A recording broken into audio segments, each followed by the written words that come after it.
بسم اللہ الرحمن الرحیم۔ احقاف قومیات کا مسکن تھا۔ عربی میں ریت کے لمبے اور اونچے ٹیلوں کو حقف کہا جاتا ہے۔ احقاف حقف کی جمع ہے اور یوں اس کا مطلب ہوتا ہے ریت سے بنے ہوئے اونچے اور لمبے ٹیلوں کی زمین۔ یہ علاقہ یمن اور عمان کے درمیان بکھرا ہوا تھا۔ قومیات یہاں 8,500 سال قبل آباد ہوئی تھی۔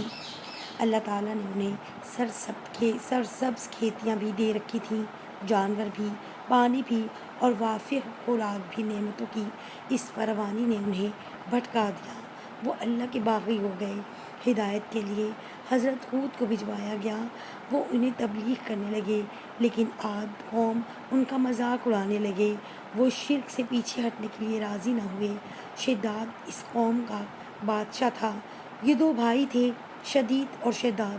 شدید پہلے بادشاہ بنا، پھر وہ فوت ہوا تو شداد نے اقتدار سنبھال لیا۔ وہ ایک وسیع سلطنت کا حکمران تھا۔ حکومت یمن سے عراق اور بعض روایت کے مطابق ایران تک پھیلی ہوئی تھی۔ حضرت ہود علیہ السلام نے اسے بھی سمجھانے کی کوشش کی، لیکن اس کا دل بھی بند تھا۔ دونوں کے درمیان مکالمہ ہوا۔ شداد نے حضرت ہود علیہ السلام سے پوچھا، میں اگر ایمان لے آؤں تو مجھے کیا فائدہ ہوگا؟ حضرت ہود علیہ السلام نے فرمایا، تم پر جنت حلال ہو جائے گی۔ شداد نے پوچھا، جنت کیا ہے؟ حضرت ہود علیہ السلام نے اسے جنت کا نقشہ بتایا۔ شداد نے دعویٰ کر دیا کہ یہ کیا بڑی بات ہے، میں بھی ایسی جنت بنا سکتا ہوں۔ حضرت ہود علیہ السلام نے اسے اس کفر اور شرک سے روکنے کی کوشش کی، لیکن وہ باز نہ آیا۔ اس نے سلطنت کے تمام بڑے معمار اکٹھے کیے اور احقاف میں ارم کے مقام پر 20 کوس لمبی اور چوڑی جنت بنوانی شروع کر دی۔ جنت میں سونے اور چاندی کی اینٹیں بھی لگائی گئیں اور جواہرات بھی لٹکائے گئے۔ اس نے شہد، دودھ اور پانی کی نہریں بھی رواں کر دیں اور نہروں کے کنارے ہیرے لگا دیے۔ بڑے بڑے محل بنا کر ہر محل تک دودھ اور شہد کی چھوٹی بڑی نہر پہنچا دی۔ دنیا جہان کے درخت، پودے اور پھول بھی لگوا دیے۔ درختوں پر سونے کے پھول لگائے، دیواروں کو عرق گلاب سے تر و تازہ کیا۔ قوم عاد بلند ستونوں پر محلات بنانے کی ماہر تھی۔ شداد کی ارم جنت میں یہ فن عروج پر تھا۔ ریت کے ٹیلوں کے درمیان بلند ستون تھے اور ان ستونوں پر سونے اور چاندی کی عمارتیں کھڑی تھیں، جس پر سورج کی روشنی پڑتے ہی آنکھیں چندیا جاتی تھیں۔ شداد نے فیصلہ کیا تھا وہ جنت کی تکمیل کے بعد اس میں قدم رکھے گا۔ معماروں نے جب اسے جنت کی تکمیل کی اطلاع دے دی تو وہ تیار ہوا، اپنی فوج لی اور جنت کی انسپیکشن کے لیے نکل کھڑا ہوا۔ وہ جنت کے دروازے پر پہنچا، گھوڑے سے نیچے اترنے لگا۔ ابھی اس کا ایک پاؤں زمین اور دوسرا گھوڑے کے رکاب پر تھا کہ ملک الموت آ گیا۔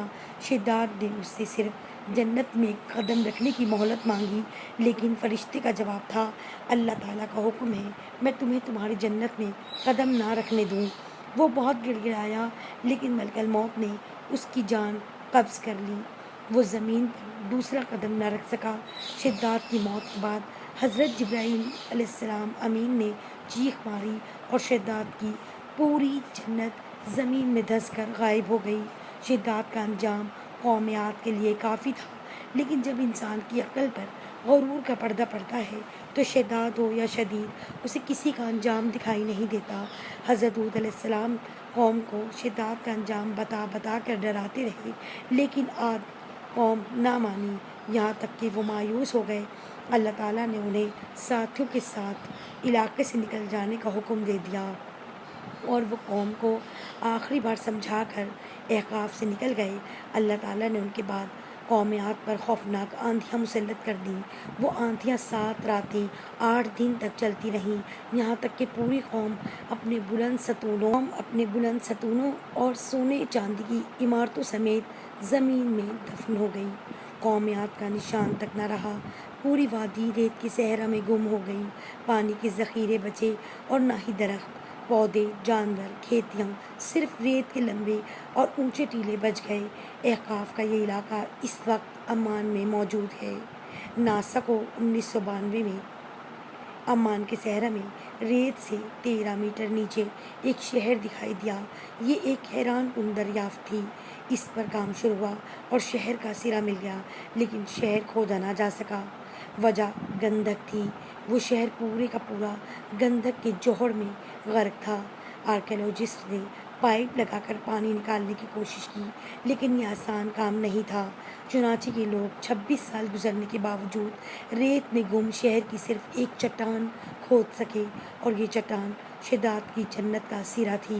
قرآن میں اللہ تعالیٰ نے سورۃ ہود، الفجر، اعراف، الشورى، المومنون، الاحقاف، حامیم، سجدہ، زیارات، القمر، نمل، شمس، بنی اسرائیل میں قوم عاد، قوم سمود کا ذکر فرمایا۔